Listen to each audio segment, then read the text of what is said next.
Hey guys, it's Sarah from Just My Typewriter, and I'm back with another tech review. So I get lots of emails in my inbox related to reviewing typewriter keyboards and label printers, and the reason why is because I've done quite a few of those videos here on this channel. I really enjoy doing them, and there's something really interesting to me about the idea of taking nostalgia and applying it aesthetically to tech products. Now, a typewriter keyboard is no replacement for a typewriter. In fact, it kind of goes against the entire purpose of a typewriter in a modern society where you want to be distraction-free and focused on writing. This keyboard will definitely allow for you to access the internet, and in my case, YouTube, which could be a problem and very distracting. Nevertheless, I really enjoy going through these products and testing them against each other and kind of finding the perfect keyboard for whatever typewriter user you might have in your life. If you are looking for a way to take the typewriter into the office, but you don't want the sound, you don't want the trouble of it, and you need to be able to email people, I want to find the keyboard that's going to work for you, that meets that aesthetic need that you have, but also has all the functions and forms that you might want in an office space. So I have two more on the table today. But here's the thing, I've reviewed a lot of keyboards, and while it might be great to go through and watch all the videos on the tech-themed playlist, which I will link down below, sometimes you just need a crash course and you need to compare all of the ones on the market in one video. So today, instead of going through and reviewing each of these products separately, I'm going to compare them to the full list of items I've tested in each category and give you my recommendations for the best bang for your buck when it comes to typewriter-themed keyboards and also typewriter-themed label printers, because that's another obsession I have. So let's start with the label printer. So this is the Phomemo P15 in red and cream. This is a little thermal label printer that is charged by a charging cord, no batteries necessary, and it can print in several different fashions. It can print out the normal little sticker labels, but it also can print on ribbons and magnets. And when I saw this on Amazon, I got really excited.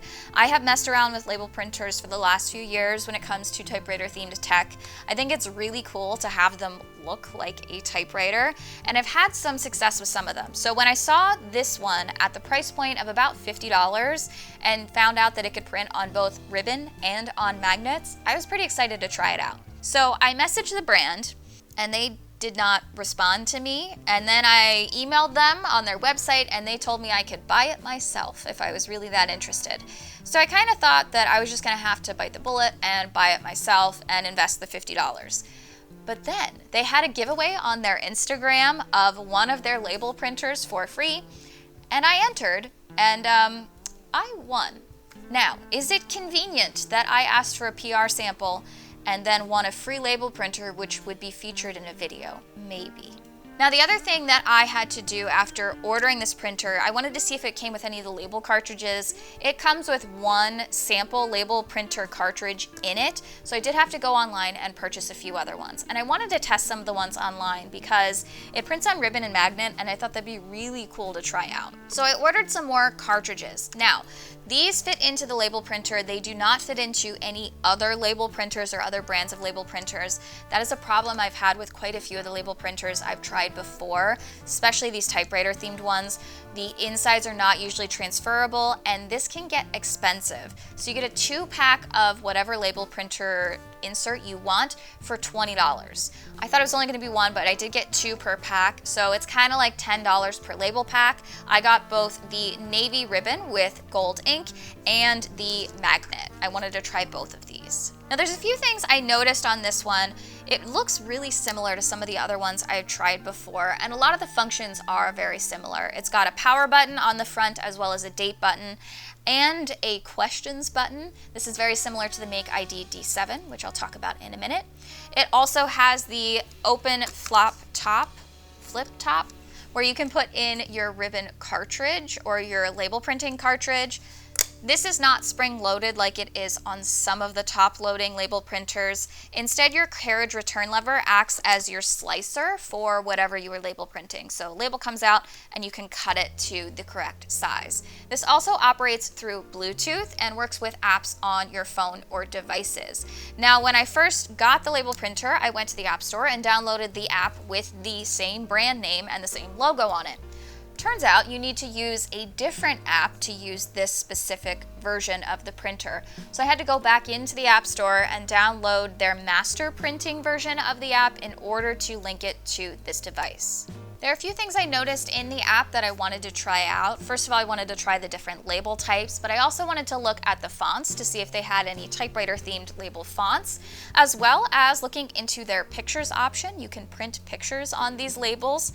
And something that this printer has that the other ones do not have is an AI function. Now I know how we feel about AI here on the channel. I've learned a lot in the last few months about how we feel about AI. And if you like it, if you don't, that's up to you to decide, but I did want to test it for the purposes of figuring out how far I could push this little label printer. It prints pretty normally on the sample labels that come with the printer itself and on the ribbon printing. Now, the ribbon printing is something I think is really interesting. That is one of the reasons I wanted the MakeID D7, which is a very expensive label printer, which is no longer manufactured. I wanted something that could print on ribbon. I think this is really cool for gifts or for accessories. Really great way to kind of brand yourself. So I thought that was super interesting. It printed really well on the ribbon, no qualms there. It looks great, very clear. Then I put in the magnet cartridge. I think this is such a cool idea. To be able to label stuff and put a magnet on things is such a fantastic way to kind of take the label printer to the next level, which is kind of what I was hoping would happen. But the thing that doesn't work on this label printer is the magnet printing. So you load in the printer cartridge in the way it fits in the label printer, and you go to start printing, and you're gonna get a little bit snagged trying to put in the magnet label cartridge. Then when you start printing, it's only gonna print on half of the magnet. Now, this could be just my version of the label printer. However, I tried it with the first magnet cartridge, and then I opened my second magnet cartridge and had the exact same problem. It only prints on the lower half of the magnet, which isn't super helpful if you're trying to write any kind of text. The magnets themselves are pretty thin. They're also not very large, so you can't get any large size text on them. They are kind of wobbly, and they are not super magnetic. After a few days on the fridge, they did eventually flatten out, but I had a really tough time getting them to stick on the fridge in the first place. The other functions on this do seem to work really well. The answers button is going to give you kind of random sage advice. It's like printing your own fortune cookie inserts. I thought that was really interesting on the MakeID D7 as well. One thing in the app that they advertise is that you can go in and enter text to print out as your answers or your book of answers. I think maybe you could put in some wisdom or proverbs or poetry, and that would generate kind of answers to your book of answers, but I could not get this function to work. So it's cool to try, but not very useful. The date as well, I could not get the date to update to the actual date, so it's just printing the wrong month all the time. The other thing I wanted to test was printing pictures and anything that was AI generated within the app. Now for printing pictures, they do give you quite a few options. They allow for you to mess with the composition of the photo as far as brightness and contrast. They allow for you to put some different filters on it. I did try printing this photo several times with different filters on it, and they all look exactly the same. The other thing I will say is that everything in the app looks super crisp and nice, especially the photos. The amount of pixels that are printed on the labels must be different than what is on your phone, because the images printed out of this do not look similar enough to the pictures in the app for me to really see the value in using this. For AI imagery, you can actually put in different prompts and it'll generate imagery that you can then print on a label. So I put in cats and typewriters, and I printed a few labels that came out of the image generation from that. You can regenerate the image several times to get different options. I really liked the imagery that came out of this, whether you like AI or not. I thought the images themselves were quite cute. However, I had a tough time figuring out how to print them from here. If you save them, you have to like download them to get them into your photos on your phone, but you can also star them to save them in your collection. That took me a little finagling to work out, and you are limited on how many AI-generated images you can generate in the app before you have to pay for a subscription. Once again, they look super crisp and nice and sweet on the phone, and then they get printed out of the label printer, and the pixels just do not match what you're going to see on your phone. So I do not know how useful this is in the label printer itself. It looks like in the subscription you do get some more options. You get more AI generated things, you can save more data and more labels, and it looks like you have more options when it comes to fonts. I didn't find very many fonts that were typewriter themed. The MakeID app does have quite a few options you can download to kind of customize what it looks like. I found one that kind of looked like Blackletter and one that kind of looked like Courier and was able to use those, but not a ton of stylized options when it comes to fonts. You can insert different logos and pieces of imagery. You can also do borders, and it does kind of all the other things that my other label printers do as well. So that's the Phomemo label printer. Now I have tried lots of little thermal label printers that look like typewriters over the last few years. The first one I found was on Amazon for $20. This was the PUQU printer. However, this is no longer available on Amazon, so I can't recommend this one. It's definitely the most cost-effective version. It does have a spring-loaded top to it, and it prints on larger sticker-like labels. They are not going to be clear backing. It's pretty easy to use. The app is difficult to navigate. Your return lever pops open the front, but it's kind of just a normal little label printer. After I purchased that one, I eventually did get into the MakeID label printers. These have been kind of my favorite for a little while. The MakeID Q1 is a little typewriter themed label printer. It is very similar to the Phomemo label printer, just a little bit smaller. I got mine in green, but it has a very similar system of loading your cartridge in through the top. It is the same size label when it comes out of the printer. Your carriage return lever works as the cutter for it to come out. It is also chargeable via USB, so it's very similar. It also has the power button, a custom button, and a date button on the front, and it links to an app. I really like that one. I do think it's a pretty effective little printer. And after I got the Q1, I also got the Nimbot B303. Now this was also one sent to me by the brand. I've had this one for a few years now, and I actually took this one to work to use as a label printer at work. It's very similar to the PUQU printer, but it's still in production. It has the sticker-like labels. It has the pop top front with the carriage return arm. It's a very sleek design, only has one button on the front. Also links to an app, pretty easy to use. The big daddy of the label printers that I have tried is the MakeID D7. I was obsessed with this label printer for a while on Amazon because I just couldn't believe that a label printer would be so expensive.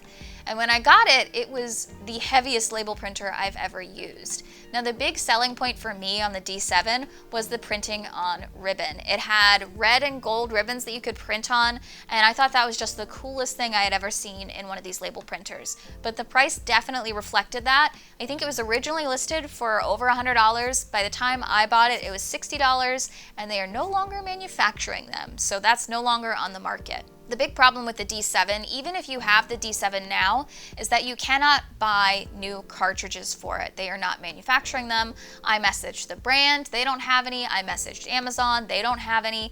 It kind of seems like this is going to be a defunct piece of technology because there is no way to get new cartridges for it.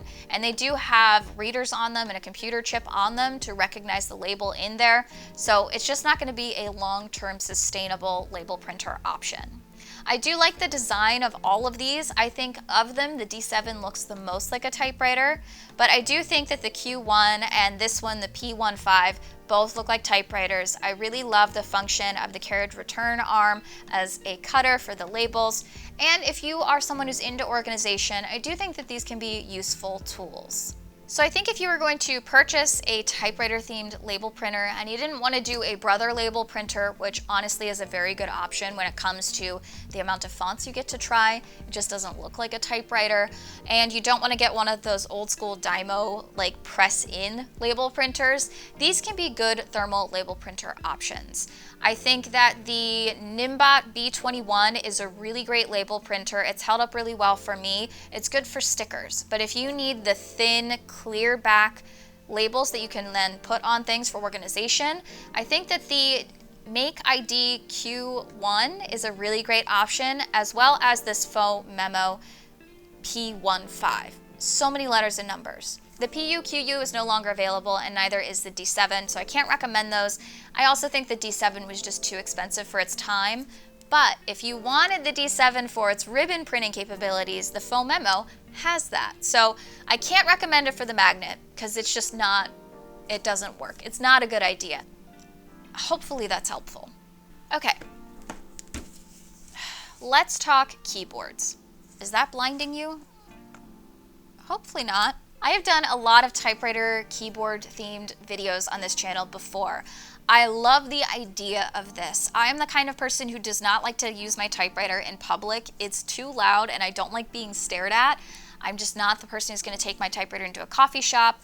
But if I wanted that experience or the feel of the experience of using something a little bit fancier, but still following kind of the normal office guidelines, I do think a typewriter themed keyboard is a good option. This is the Yunzii QL75. This is a newer design from Yunzii, who has done some other typewriter themed keyboards before. It is a higher level model. It's about 130, the one I have at least, in the green. It comes in multiple colors. There was also a pink, and at the time of filming this video, they just released a wood grain one, and it looks really nice. It is Bluetooth as well as connectable via a cable and a dongle. You don't need batteries to use this, so that's a great option. It's got both platen knobs and a carriage return lever, so that's really helpful. The keys are plastic, but they do have a silver or black chrome rim to them, so it does look kind of like a glass top key. Now, I was sent this keyboard by the brand specifically to make a short and to include it in a larger video, which is this one. I was not paid by the brand. They do not have any oversight over the edit of any of that content, and there is no contract or agreement. I did go through and test this a little bit. Out of the box, mine was slightly out of place. These are keys that are swappable, so they do pop up out of the keyboard, but they are kind of really easy to pop up out of them. So I had a few that were just out of the keyboard and flopping around in the case when I first got it, as well as my spacebar. My spacebar was not set into the keyboard properly. I don't know if it got jostled in transit, so I did have to go through the process of putting the keys back in and messing with the spacebar, which was a little bit more difficult. Good news is though, these are super easy to just pop back on. Oh, well, it's upside down. There are a few things I test on all of these keyboards to kind of check out how like a typewriter they are. I always like to see what the knobs do on these, as well as the carriage return lever, because those are the things that make it look like a typewriter to me. So I want to see how they've thought to use those in the design and functionality of the keyboard. The other thing I like to test for is the backlit keys. Do they have them? That's usually my first question. And how bright or useful are they? And the other thing I like to check for is the keys. Do the keys sound like a typewriter? They can sound more clicky or clacky, especially with mechanical switches in them, which is what a lot of them have kind of defaulted to. There is no metal in this, and you're not going to get those metal type slugs hitting a platen. It's never going to sound like a typewriter. Personally, that's something I kind of like, because typewriters can be kind of loud, and I get self-conscious using them in public places. As always, the phone slot test didn't go super well for me. Now, to be fair, I have a very large case on my phone, and I'm very prone to dropping it, so I do like to have it in one of the OtterBox cases. That does not fit in the slot for this, but if your primary function was to get it to work with your phone, a case may inhibit that, as well as the size of the slot. This might fit with a standard sized iPad, but it will not fit with a larger iPad, or if you have a detachable screen. It's not going to fit in this slot because it is prohibited by the sides. Some of the keyboards do not have that, so that is something to consider as well. It does have some other switches on here which I think are useful. It does have an on-off switch. I like that in my typewriter keyboards, as well as one that switches it between Mac and Windows, so you can use it with multiple different OS systems. The knobs on this do have functions. They allow for you to scroll volume as well as scroll on your screen. And the carriage return lever is your enter button, which I really like. I think that's just smart. It's a fun little detail. Now, you also use the one platen knob to connect to your Bluetooth devices. One thing I found on every single one of these keyboards that I've tried is that they're always hiding the connectivity on these for your Bluetooth devices. It's usually a function key move that you have to make. You're pressing in a knob, you're hitting numbers on the keyboard. keyboard. And if you don't have the user manual for when you first get your keyboard, I do think that can be kind of confusing. I've had that happen to me personally, where I've received a keyboard without an instruction manual, and I had difficulty connecting it to my phone.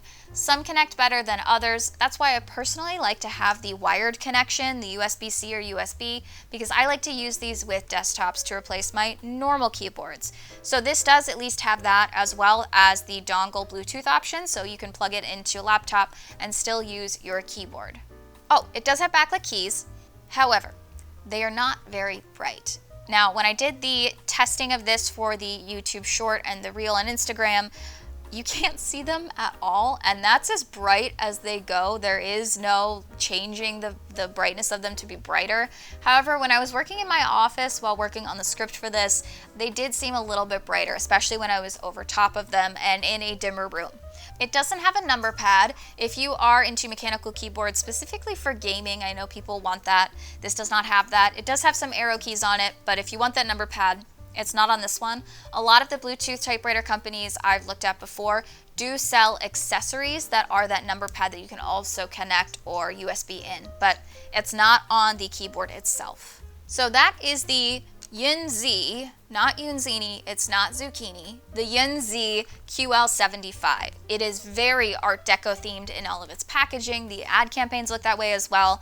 I love the creamy green color. That is a color you're going to see on typewriters, and as always they make them in pink, but this is kind of a nice middle of the road typewriter themed keyboard, but I have tried quite a few on this channel before. All of these typewriter themed videos started with my trying of the Qwerkywriter S, which started as a Kickstarter campaign and has been around for a while.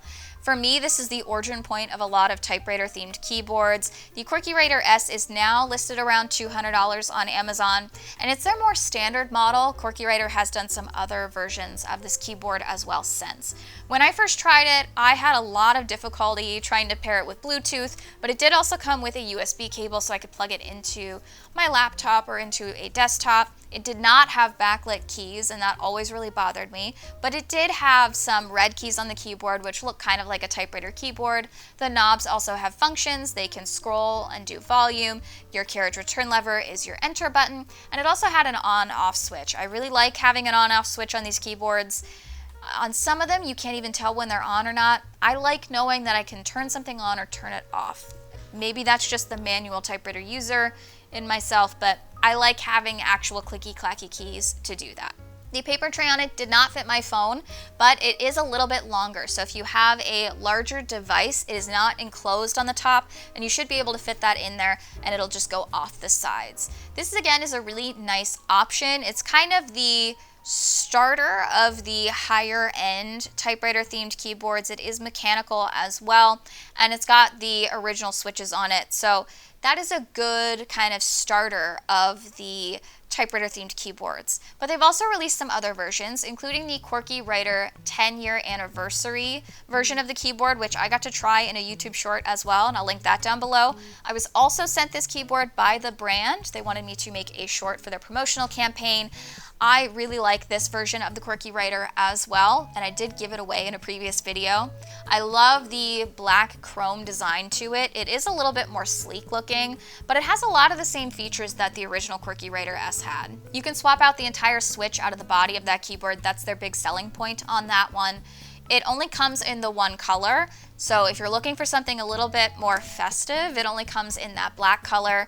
It does have a nice battery life to it, but the big thing on that is they have specifically chosen to make it a quiet key. So they have pre-lubed all the tracks to that, so you can barely hear the keys at all, which if you're looking for a clicky-clacky typewriter themed keyboard, kind of defeats the purpose. The knobs on that one, as well as the carriage return lever, have the same functions as the Qwerkywriter S. It is $300, at least right now. Now it's new, but that is a big, hefty investment when it comes to a keyboard. And if you're looking for a mechanical keyboard, this does have that element of novelty to it. So I don't know if that's something specifically that's going to deter someone who's looking for an expensive keyboard. It does not have a number section, it only has the arrows. So again, you might be losing some of those functionality pieces. Qwerkywriter though does have specifically a number pad that they also sell. I really liked that my phone actually fit in that one. That was impressive, but it doesn't have backlit keys, which again is something that I like to have personally on my keyboards. Speaking of keyboards that I have been sent by companies to review, one of the videos I also did was the Fineday keyboard. Now this is a really fancy aluminum themed typewriter keyboard that I was sent by the brand. They did have oversight over the edit of that video, and that's something I've learned from that experience is I don't want to do that anymore. I want to be able to say what I want to say and have nobody tell me to take it out of the video. Not that I have anything negative to say about that particular keyboard, but the experience was a little not my favorite. But I did try the Fineday keyboard. This is a very swanky and very heavy keyboard. It does look a little bit more like a flat top design because it has that raised back to it. Again, very smooth matte finish to it, very nice keys. It does give that very aesthetic kind of feeling to your mechanical keyboard. So some of the features include, it was wired as well as Bluetooth, so you can plug it into a computer. One thing I have an issue with on that is that it has such a high back. If you are using any kind of tray to pull out for your desktop, it might not fit because it is a pretty high backing to it. It also takes batteries, so you can charge it by plugging it in or use batteries in it, which might be great for your Bluetooth option. It does have backlit keys, big fan of that. They only come in white, and they do have patterns that you can swap on the keyboard as well, so you can go through the patterns. I don't like blinking ones or ones that move around on the keyboard, but I just like the presence of them in general.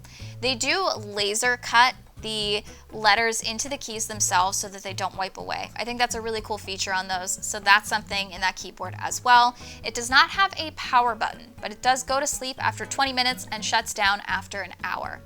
I prefer having a power button, especially in something that big, hefty, and nice. If I'm using with Bluetooth devices, I just like the idea of turning it off, especially if it's running on batteries. The other thing, same one as the QL75, is it has enclosed sides. So if you have a larger iPad, it may not fit because it'll be limited based on the width of that slot. It doesn't have the number pad, it just has the arrows on the keyboard. So again, another kind of limitation if you're looking for a lot of features on your keyboard. It does have plenty of switches on the back though, to switch between Bluetooth and wired. That's super useful and helpful. Sometimes they have some really confusing buttons on the keyboard to help link things up or change functions. It does require you to use function keys, however, to link to Bluetooth. So another thing to keep in mind. And that one is how expensive. Okay, here's one that looks very similar to mine, $225. Now they do have a few different options on these Fineday keyboards as well. They have an extended one that also has the number pad. So I haven't tried that one, but if that is something that's really important to you on keyboards, they do have an extended version of that. But again, you're looking at like $225, $230. Okay, another one I tried was the 7 keys keyboard.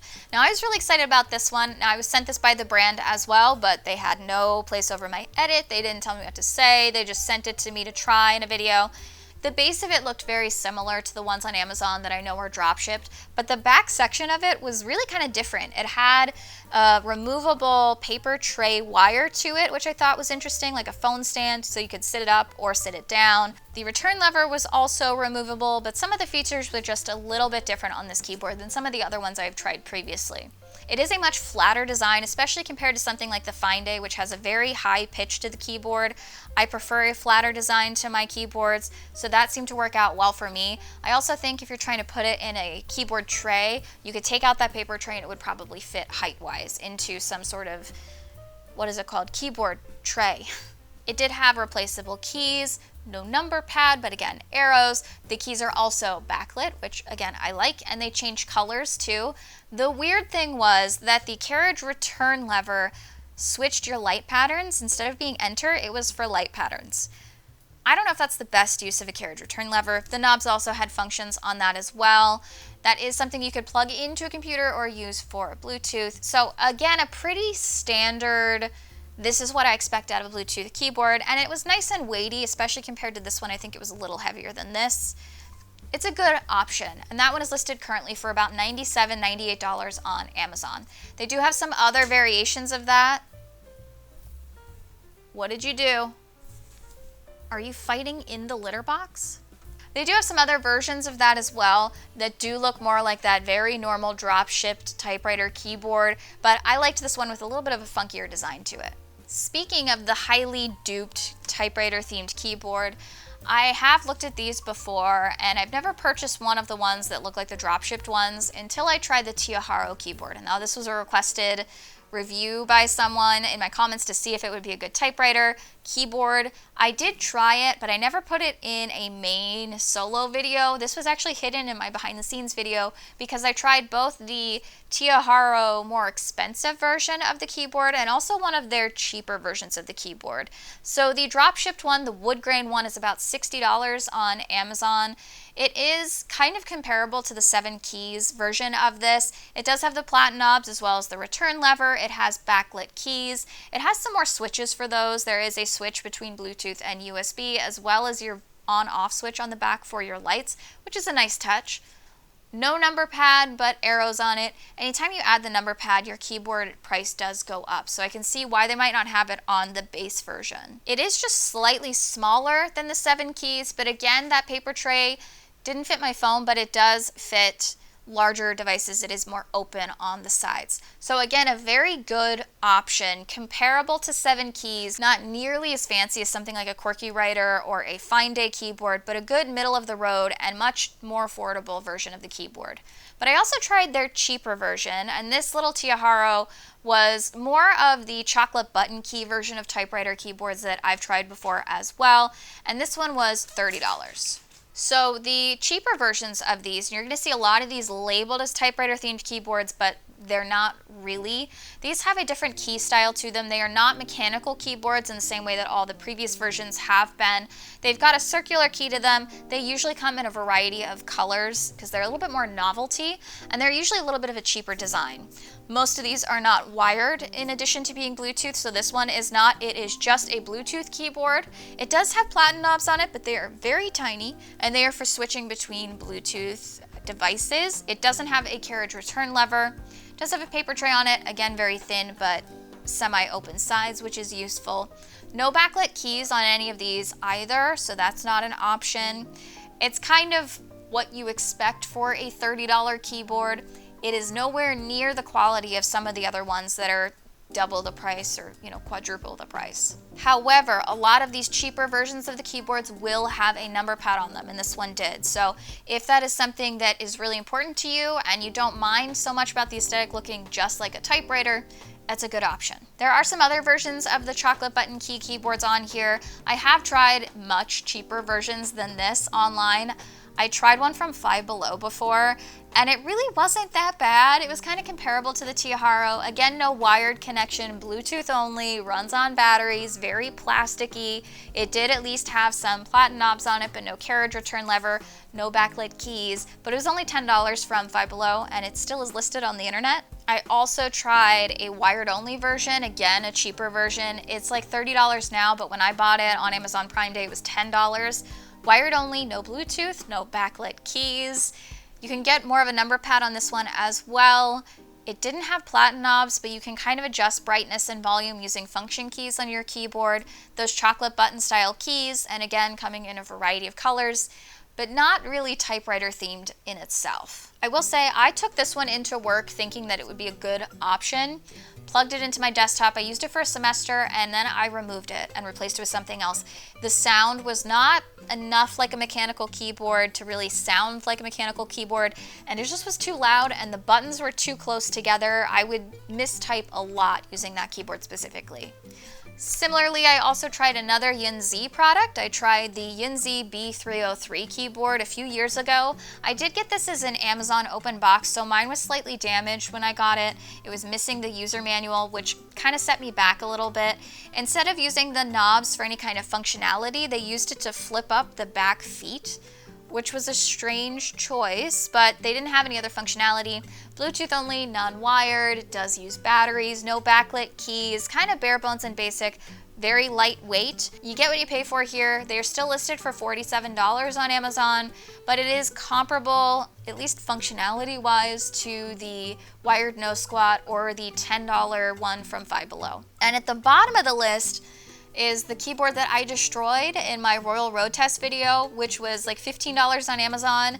It's no longer available, so I can't recommend it, but what I can say is that typewriter themed keyboard survived having 10 cups of coffee dumped on it, and that's pretty impressive.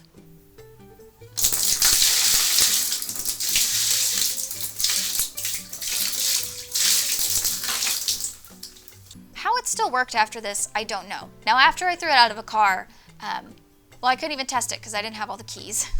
So if I were to rank them based on just my personal opinion, I gotta say that the Fineday keyboard is really like the top of the list, especially for Bluetooth. I don't need to put it in a keyboard tray. It works well with my devices. The design is very sleek and fancy. It's very hefty feeling. It feels well crafted, but you're gonna pay for that. It is expensive. After that, I would say that the Qwerkywriters are pretty comparable to each other. I did not personally find much difference between the Qwerkywriter S and the Qwerkywriter 10-year anniversary, except for the pre-lubed keys. If you're looking for something a little bit quieter, that Qwerkywriter Anniversary Edition is that. To people who know keyboards, it might have more options. I couldn't figure them out, and I did give that one away, so I no longer have that one in my collection. After that, I would say, this one. I would say the QL75 is a really good middle-of-the-road option.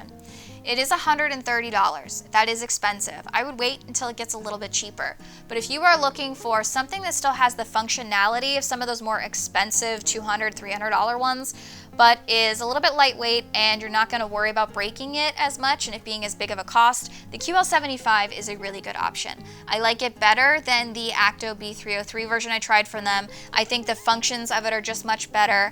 I think the accessories are better utilized. I think this is a really good option, and I did like using it for writing this script specifically. After that, I would say that the 7 keys and the Tiaiahiro are very comparable to each other, and there's not much of a price difference there depending on which version you get of the 7 keys keyboard.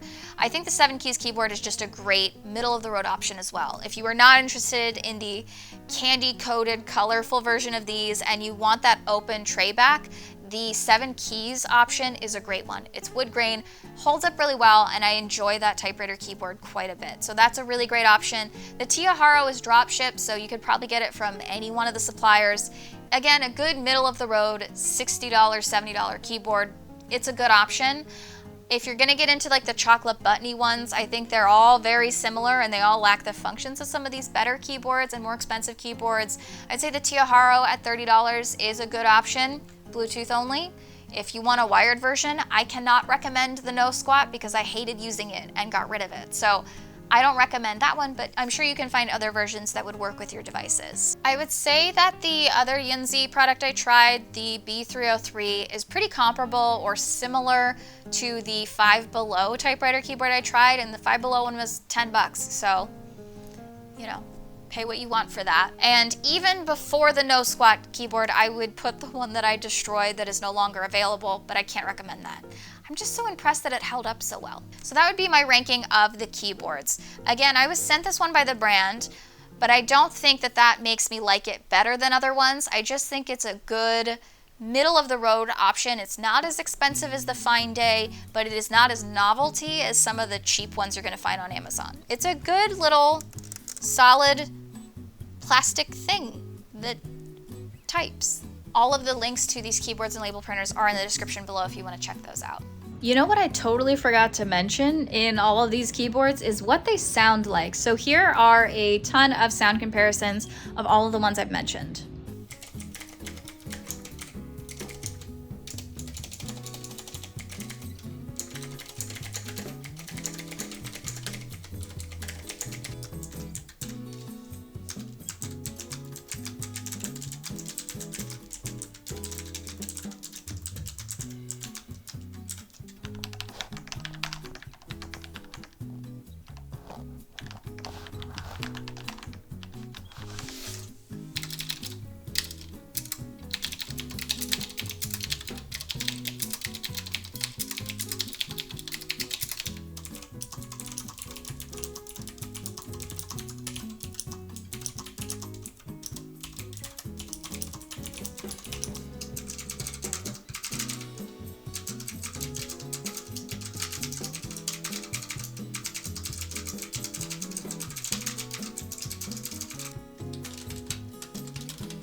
cool things about being a content creator on the internet when it comes to stuff like this is sometimes I get sent these things for free.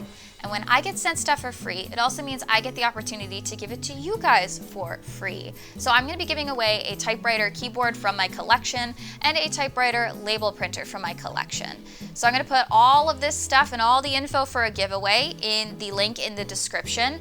There are going to be some details in there. There's no cost for entry. I'm covering shipping, so there's no cost to you as a subscriber or an entrant. This is also going to be open to everybody, so this is not a US only one. I'm covering everything, so don't worry about it, and you can enter from anywhere. The only thing is you have to be 18 years or older to enter.